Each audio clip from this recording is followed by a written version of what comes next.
Tugasku menemanimu.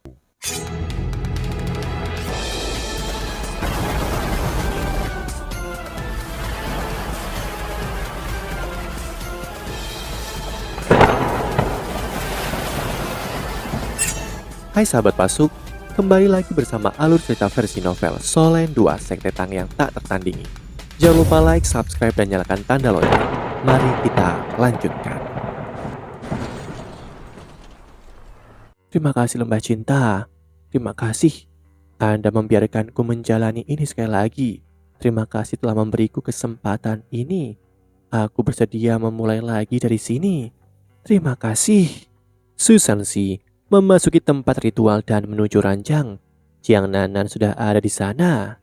Ya, dia masih sangat muda saat itu, sekitar 14 tahun. Aku benar-benar binatang buas. Susansi mengangkat tangannya dan menampar wajahnya. Jiang Nanan tampak ketakutan. Dia sangat gugup saat ini. Jangan takut, Susansi berkata dengan lembut. Setelah itu, dia berdiri dari tempat tidur dan berusaha menghiburnya. Jiang Nanan dengan lembut menggigit bibir bawahnya. Dia tidak bergerak ketika dia menatapnya. Susansi menarik nafas dalam-dalam. Aku minta maaf karena membuatmu takut, percayalah. Aku tidak akan membiarkanmu dalam bahaya. Tidak sekarang, tidak di masa depan. Setelah mendengar kata-katanya, Jiang Nanan tampak agak bingung. Dia tidak tahu harus berkata apa saat menatapnya. Susansi berjongkok. Dia dengan lembut berkata, "Namaku Susansi. Aku tahu bahwa mereka memberimu uang untuk menyelesaikan ritual ini denganku. Tetapi aku tidak akan melakukannya. Aku tidak ingin melukaimu." Jiang Nanan sedikit terpana, namun ketakutan dan kecemasannya tiba-tiba menghilang. Kamu Jiang Nanan? Apakah aku benar?" Susansi bertanya dengan lembut. Jiang Nanan mengangguk.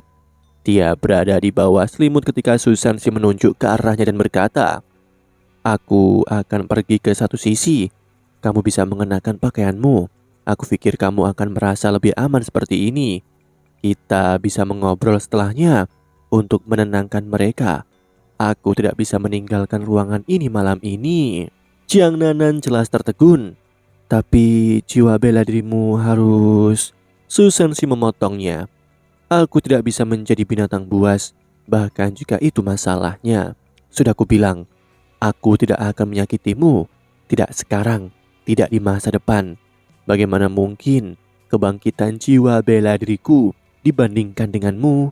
Jadi mengapa jika itu perisai Xuanwu? Jadi mengapa jika aku menjadi ketua sekte? Itu tidak seberapa dibandingkan dengan kamu. Aku bersedia menyerahkan segalanya untukmu. Bahkan jika aku tidak bisa memasuki halaman dalam Akademi Shrek di masa depan dan menjadi anggota dari 7 Musuh Shrek, aku masih bersedia." Saat dia berbicara, Susansi berdiri dan berbalik. Dia berjalan ke sudut dan menghadap ke dinding. Dia tersenyum. Trauma di hatinya akhirnya telah dihapus. Setelah bertahun-tahun, trauma, rasa sakit, dan rasa bersalah di hatinya akhirnya menghilang. Ya, aku bisa memberikan segalanya untukmu, Nanan. Aku mencintaimu. Jika kita dapat memulai dari awal, aku bersedia menggunakan semua yang aku miliki untuk memperbaikinya. Aku akan mencintaimu dengan sepenuh hati, sehingga kamu tidak lagi trauma. Air mata mulai mengalir di wajahnya saat dia tersenyum. "Aku sudah selesai. Kamu bisa datang." Suara Jiang Nanan terdengar di belakangnya. Di sisi lain Jiang Nanan, dia sedang berjalan di kampung halamannya. Dia menangis mengingat ibunya. Ya, dia melakukannya di masa itu bukan karena hanya uang, tapi pil Xuanwu ilahi untuk sembuhkan ibunya. Tiba-tiba semuanya terdistorsi dan sebuah pikiran tiba-tiba muncul di benaknya. 1 hari kemudian. Hah? Sehari kemudian? Apa artinya ini? Sebelum kebingungannya hilang, ia kini melihat ibunya bersama 2 orang di mana itu adalah Susansi dan Chen Wen. Ya, ibunya kini diberi pil Xuanwu ilahi. Bahkan Susansi sendiri membantu ibunya mempercepat efek pil dengan bantuan kekuatan jiwanya, yang itu akan memberi pengaruh buruk pada Susansi. Di kejadian ini, Nanan tidak ada di sini dan Sansi meminta Chen Wen mencarinya bagaimanapun caranya. Sansi harus menebus kesalahannya sekarang. Jiang Nanan linglung saat dia menyaksikan semua ini. Dia bergumam pada dirinya sendiri. Sansi. Semua yang ada di depannya tiba-tiba terasa semakin cepat. Jiang Nanan melihat kilas balik Susansi duduk di belakang ibunya dan mengaktifkan kekuatan jiwanya. Akhirnya dia pingsan tetapi ibunya terbangun. Dia juga melihat bagaimana Susansi memberitahu petugas klinik untuk merawat ibunya sebelum memberi mereka sejumlah besar uang. Waktu berlalu dengan cepat. Pikiran yang muncul di benaknya sebelumnya muncul lagi. 1 minggu kemudian, Chen Wen datang ke klinik dengan banyak makanan dan kebutuhan sehari-hari. Dia mengunjungi ibunya atas nama Susansi. 2 minggu kemudian, Chen Wen datang berkunjung lagi. Setiap minggu, Chen Wen akan mengunjungi ibunya atas nama Susansi. Namun dia meminta ibunya untuk tidak memasukkannya dalam daftar kunjungan ke Jiang Nanan. Setengah tahun kemudian, Susansi secara pribadi mengunjungi ibu Jiang Nanan. Dia sebenarnya di sini untuk mengunjungi ibuku, tapi aku tidak pernah kembali. Air mata mengalir di wajah Jiang Nanan sekali lagi ketika dia melihat bagaimana ibunya dan Susansi memiliki percakapan yang menyenangkan. Bagaimana Susansi membantu memijat bahu ibunya dan menyembuhkan tubuhnya dengan kekuatan jiwanya. Jiang Nanan menangis terseduh-seduh. Idiot, ini idiot. Dia tidak pernah mengatakan apapun padaku. Dia telah membantu merawat ibuku selama ini. Bodoh, bodoh brengsek. Kenapa kamu tidak memberitahuku? Sosok ibunya perlahan memudar, namun semua ini terekam dalam ingatan Jiang Nanan. Semua ini nyata. Itu pasti nyata. Sansi. Segala sesuatu di depannya tiba-tiba berubah. Lingkungannya redup. Jiang Nanan kembali ke saat ritual dilakukan. Melihat penolakan Susansi untuk melakukannya dan tidak ingin menyakitinya. Di sini Jiang Nanan menangis dan mengatakan bahwa ia mencintai Susansi. Kini tiba-tiba tubuh mereka telah kembali ke diri mereka yang berumur 20 tahun. Tempat tidur itu masih ranjang yang sama sejak 5 tahun yang lalu. Namun tubuh dan hati mereka lebih erat daripada luka 5 tahun yang lalu. Ya, keduanya melakukannya dengan benar sekarang, bukan karena apa yang mereka butuhkan, tapi benar-benar karena cinta keduanya. Cahaya hitam yang menandakan evolusi jiwa Bellatrix Susansi juga muncul sekali lagi di luar kamar mereka. Matahari keemasan dan bulan perak tampak melengkung bersama dalam senyuman. Di sisi lain, padang rumput tanpa batas menyebar di depannya. Tanaman rambat rumput biru perak bergoyang-goyang tertiup angin. Mereka sepertinya meluas tanpa henti. Ketika Zhang Lisuan menemukan dirinya di tempat seperti ini, seolah-olah semua masalahnya perlahan-lahan hilang. Satu nafas pada satu waktu. Apa itu cinta? Sebuah suara membosankan bergema di udara. Suara ini seakan beresonansi dari segala arah, bahkan dari langit. Apa itu cinta? Zhang Lisuan linglung saat dia mengangkat kepalanya untuk mengintip ke langit. Dia dengan lembut menggelengkan kepalanya. Dia tidak pernah jatuh cinta. Bagaimana dia bisa tahu apa itu cinta? Dalam hatinya hanya ada satu orang yang dia sukai. Cinta adalah tentang memberi dan mengabdikan diri sendiri. Ini juga tentang perhatian dan tidak memedulikan hal lain.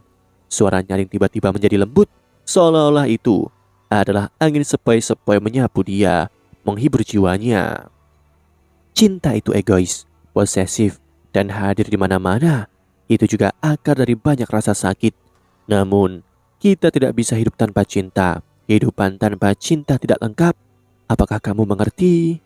Zhang Lisuan tertawa getir. Aku mengerti. Namun, bagaimana aku bisa melupakan sesuatu yang ada jauh di dalam tulangku? Kamu akan melupakan semuanya sebagai hadiah. Hembusan angin mengamuk dan menyebabkan daun mengepul ke atas. Sama seperti mereka, roh Zhang Lisuan juga terangkat ke udara. Di sisi lain, Ning Tian berusaha menjaga keseimbangan saat dia menjerit ketakutan. Dia sudah berkeringat dingin dan terkejut menemukan bahwa dia muncul di tepi tebing dan ada lembah yang dalam di depannya. "Kamu siapa?" Sebuah suara yang dalam bergema ke atas dari lembah. "Aku Ning Tian." Ning Tian menjawab tanpa sadar. "Kamu siapa?" Pertanyaan yang sama diajukan padanya lagi. "Aku Ning Tian dari Pagoda Cahaya Kibau. Aku pemimpin sekte berikutnya dari sekte ini." Suaranya bergema jauh dan luas dan melalui pegunungan. Bahkan setelah waktu yang lama berlalu, itu tidak sepenuhnya pudar. "Kamu terlalu banyak tertekan." Suara yang dalam bergema lagi. "Apakah kamu mau menghilangkan tekanan ini?" "Bagaimana aku melakukannya?" Ning Tian bertanya dengan sedih. Sebagai penerus sekte, bebannya sangat berat. Tekanan yang ia terima hampir tak mampu ia menahannya. Ditambah dipicu kegagalannya di Kencan Dewa Laut. Untuk jangka waktu tertentu, dia benar-benar sedih.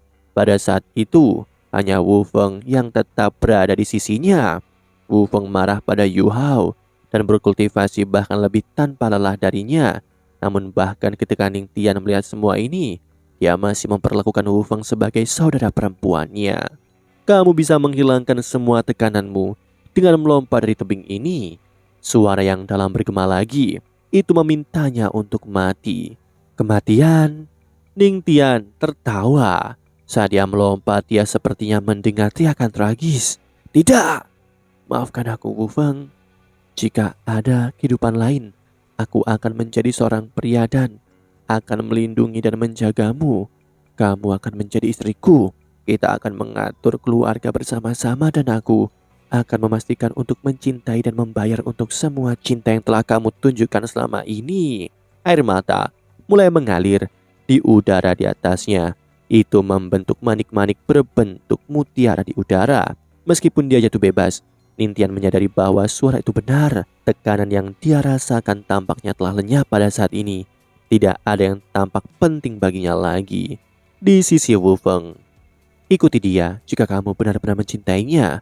Kamu harus mencari kehidupan baru dengannya." Suara itu menggema melalui lembah gunung. Wu Feng terkejut. "Ning Tian, aku datang." "Ya, karena orang yang ku cinta sudah pergi. Apa gunanya tetap hidup?" Dia melompat dari tebing juga. Semuanya menjadi sunyi dan damai lagi setelah itu. Gunung-gunung masih sedingin sebelumnya.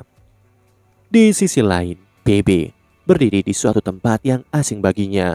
Seorang pria dengan rambut biru panjang dan mata biru tak terbatas menghampirinya, memintanya untuk mengikutinya. Dia diantar ke sebuah rumah dengan Tangya di dalamnya. Tanpa ragu-ragu, Bebe berlari memeluknya, namun segala sesuatu di sekitarnya tiba-tiba sedikit berubah. Tangya secara bertahap menghilang, diikuti oleh rumah menghilang, dan akhirnya semua yang ada di sekitarnya menghilang. Setelah itu, bunga merah muda besar dengan aroma bunga yang menyegarkan memasuki pandangan Bebe. Bunga ini berubah menjadi lingkaran cahaya sebelum menyebar. Setelah itu, ia melihat bola biru berkilau dan sejernih kristal menggantikannya. Namun sepertinya itu memiliki daun juga. Segala sesuatu di sekitarnya berubah ilusi lagi. Gelombang pusing yang kuat melanda Bebe dan dia kehilangan kesadaran. Di sisi Hechaito, "Oh, kenapa aku di sini? Bukankah tempat ini sudah hancur?" Hechaito tercengang ketika dia melihat sekitarnya. Ini adalah institut penelitian bawah tanah dari aula kebajikan termasyur. "Keluar, Suhe!" Sebuah suara seram bergema saat dia mendengar kata-kata Suhe. Hechaito bergidik. Dia dengan enggan berbalik ke arah suara itu. Dia melihat Sutianran yang perlahan datang mendekatinya. Di kursi rodanya, Sutianran diikuti beberapa pria bertopeng hitam. Mereka semua mengungkapkan aura kuat dari tubuh mereka. Hechaito pada saat ini mendapatkan ketenangannya. "Sutianran!" Sutianran tersenyum dan berkata, "Aku yakin kamu tidak mengharapkan ini kan, Suhe? Kita sebenarnya bertemu dalam keadaan seperti ini. Aku tidak berharap bajingan sepertimu bisa selamat. Hari ini kita benar-benar dapat mengejar ketertinggalan sebagai saudara. Bagaimana kabarmu selama ini?" Sebagai kakak lelakimu, aku benar-benar tidak merawatmu dengan baik. Chaito menggertakkan giginya dan berkata, Sutianran, aku akan membinasakanmu. Begitu dia berteriak, dia sepertinya lupa bahwa dia adalah seorang instruktur jiwa dan melompat langsung ke arah Sutianran. Sutianran memasang ekspresi menghina di wajahnya. Dia mengangkat tangannya dan Chaito terlempar ke udara. Begitu dia mendarat, dia kesakitan luar biasa dan bahkan tidak bisa berdiri lagi. Kamu akan membalas dendam sendirian. Seluruh kekaisaran Ryu berada di bawah kendaliku sekarang. Ya, seorang anak lelaki harus membayar hutang ayahnya. Tetapi itu mencakup kemampuan sebelum melakukannya. Ayahku kejam ketika dia membantai seluruh keluargamu. Aku masih ingat dengan jelas bagaimana dia menusuk adik perempuanmu dengan tombaknya. Pandangan putus asa dan menyedihkan di matanya. Namun, apa yang bisa kamu lakukan? Apa yang kamu bisa lakukan sebagai saudara lelakinya? Bisakah kamu menyelamatkannya? Kamu tidak bisa. Kamu tidak memiliki kemampuan. Bukankah seperti itu? Sebenarnya, tidakkah kamu berpikir bahwa hidup lebih menyakitkan daripada kematian? Kamu telah membawa kebencian ini selama bertahun-tahun. Seberapa melelahkan hidupmu, itu akan lebih baik jika kamu mati. Semuanya akan berakhir ketika kamu mati. Ayahmu bodoh. Dia ingin mempertahankan perjanjian sebelumnya tetapi tidak mau meningkatkan pengembangan alat jiwa dengan mengubah produk eksperimental menjadi senjata atau memulai perang dan mendapatkan kembali apa yang menjadi milik kekaisaran Ryu. Dia tidak cocok menjadi kaisar. Meskipun aku tidak begitu puas bahwa ayahku sudah hidup begitu lama, aku harus mengakui bahwa dia telah berhasil menggantikan ayahmu adalah pencapaian terbesar dalam hidupnya. Dan itu telah membereskan semua rintangan di depanku. Masa depan benua Dolo adalah milikku. Sutianran itu milik kekaisaran Ryu. Setelah aku menaklukkan benua ini, aku akan mengubah namanya menjadi benua Ryu atau benua matahari bulan. Aku ingin kata-kata benua Dolo lenyap sepenuhnya dari dunia ini. Semakin banyak Sutianran berbicara, semakin fanatiknya dia. Dia tampak persis seperti penjahat saat dia duduk di sana. Chaito dengan susah payah bangkit dan menyerang lagi dan Sutianran dengan mudah menghempaskannya. Mati, sekarat, akan mengakhiri segalanya. Sayang sekali kau tidak akan bisa melihat seberapa makmur benua Ryu di masa depan. Ketika kau mencapai akhirat, ingatlah untuk memberitahu ayahmu yang sudah meninggal bahwa penguasa yang tidak tahu caranya menyerang tidak layak. Mintalah dia untuk bertobat di sana. Tiba-tiba Xiao Xiao muncul dan mengambil tindakan menyelamatkan Chaito. Mereka berbagi rasa sakit yang sama. Di sisi lain, hembusan angin dingin bertiup ketika kepingan salju melayang di udara. Itu benar-benar putih di mana-mana. Salju berterbangan di udara dan tanahnya benar-benar beku. Ada dua orang yang tampak identik di puncak gunung. Mata dan rambut mereka biru pucat dan mereka berdua sangat menggairahkan. Di mana ini? Wang Dong'er sedikit bingung ketika dia melihat Wang Qi'er di seberangnya. Wang Qi'er sepertinya telah merasakan sesuatu. Dia tampak sangat galak saat dia memindai lingkungan mereka. Ini adalah lokasi petualangan ketulusanmu. Pertarungan terakhir di puncak sedingin es ini. Wu Yuhao akan pergi ke siapapun yang menang. Sebuah suara yang terdengar jauh bergema di udara. Wang Dong'er menegakkan pandangannya. Bisakah masalah hati benar-benar diselesaikan melalui kekerasan?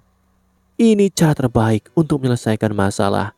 Kalian berdua kelihatan sama dan sama-sama luar biasa, namun hanya satu dari kalian yang bisa bersamanya. Orang yang selamat akan memiliki hak untuk tetap bersamanya. Dia tidak akan tahu apa yang terjadi. Hari ini hanya satu di antara kalian yang bisa hidup di sini. Ada gunung es yang tak terhitung jumlahnya di sekitar kalian. Jika tidak ada dari kalian yang mati, kalian berdua akan tetap di sini selamanya. Wang Dong'er dan Wang Qi'er bergerak pada saat yang sama. Ekspresi Wang Qi'er berubah drastis saat dia menatap ke bawah. Mereka berada di puncak es. Hanya ada lembah yang dalam di bawahnya. Kedalaman yang tidak dapat ditentukan. Hembusan angin dingin terus bertiup ke atas. Bahkan saat dia melirik ke bawah, Wang Qier bisa merasakan tubuhnya berubah kaku. Ya, ini adalah zona terlarang. Ini adalah zona terlarang tanpa pelarian.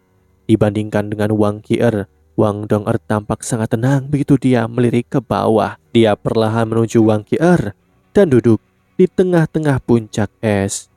Qier, mari kita bicara. Wang Dong'er menunjuk Wang Qier. Wang Qier mendapatkan kembali tatapan yang dingin dan serius dan duduk 5 meter di depan Wang Dong'er. Apa yang ingin kau bicarakan? Tentang seberapa besar dia mencintaimu? Demikianlah kisah untuk kali ini. Sahabat Pasuk, jangan sedih, jangan bimbang, apalagi galau. Karena aku kan selalu menemanimu.